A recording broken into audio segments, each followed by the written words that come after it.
ఎట్లా ఉంది సార్ కాంగ్రెస్ కొత్త విధానాలు, రాజ్యసభ అభ్యర్థుల ప్రకటన, ఇది ఎంతవరకు పార్టీ కోసం లాయల్గా వచ్చేసిన వాళ్ళకి దక్కిందనుకోవాలా, లేదంటే స్నేహితులకి దక్కిందనుకోవాలా? పాలిటిక్స్లో వంశీ గారు ఎప్పుడైనా తన దగ్గర వారిని సెలెక్ట్ చేసుకునే దానికి ప్రయత్నం చేస్తారు, ఏ లీడర్ అయినా కూడా. న్యాచురల్గా ఇక్కడ మన తెలంగాణలో కూడా ఒకటి హైకమాండ్ తీసుకుంది. సింఘ్వి గారు ఆయన ఒక పెద్ద అడ్వకేటు, సుప్రీంకోర్టు అడ్వకేటు. ప్రతి కేసులో కూడా government of India against party, Congress పార్టీకి, లీడర్స్కు ఏదైతే కేసెస్ ఉన్నాయో అన్నిటిని కూడా ఆయనే వాదిస్తున్నాడు. సో న్యాచురల్గా ఆయనకు హైకమాండ్ ఆయన వైపు మొగ్గు చూపింది. ఆయనకు సెకండ్ టైము ఆయనకు నామినేషన్ చేసింది. అట్లే ఇక్కడ సీఎం గారికి ఆప్తుడు, సీఎం గారు వెంట ఆయన తెలుగుదేశంకి వెళ్ళి వచ్చేటప్పుడు కాంగ్రెస్కు తన వెంటనే వచ్చిండు. ఈరోజు సీఎం గారు ఏదైతే ప్రభుత్వాన్ని నడుపుతున్నాడో ఆయన యొక్క స్పెషల్ అడ్వైజర్గా ఆల్రెడీ ఉంది కదా ఉన్నాడు.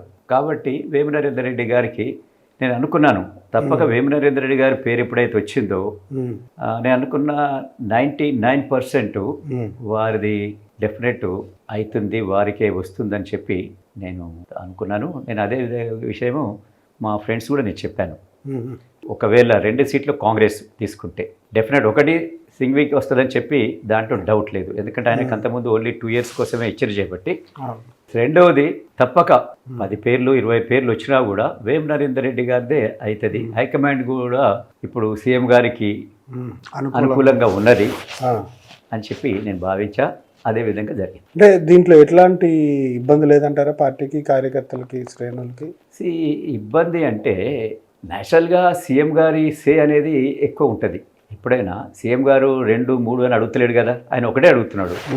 నెక్స్ట్ టైం కూడా సీఎం గారు తన మనిషిని అన్నప్పుడు కొద్దిగా ఇబ్బంది రావచ్చు. ఎందుకంటే కాంగ్రెస్లో సరే సీఎం గారు తెలుగుదేశంకి వెళ్ళి వచ్చినా కూడా మరి ప్రభుత్వాన్ని తీసుకొచ్చాడు కదా. కాంగ్రెస్ 10 ఏళ్ల నుంచి, అంటే తెలంగాణ ఇచ్చిన కాంగ్రెస్ తెలంగాణలో పవర్కి రాలేకపోయింది 10 ఏళ్ల దాకా. సో 10 ఏళ్ల దాకా రానప్పుడు వారు ఏ పార్టీకి వెళ్ళి వచ్చినా కూడా కాంగ్రెస్ పార్టీకి వచ్చి కాంగ్రెస్ యొక్క శ్రేణులను సమన్వయం చేసుకొని కాంగ్రెస్ పార్టీని ప్రభుత్వాన్ని తీసుకొచ్చాడు.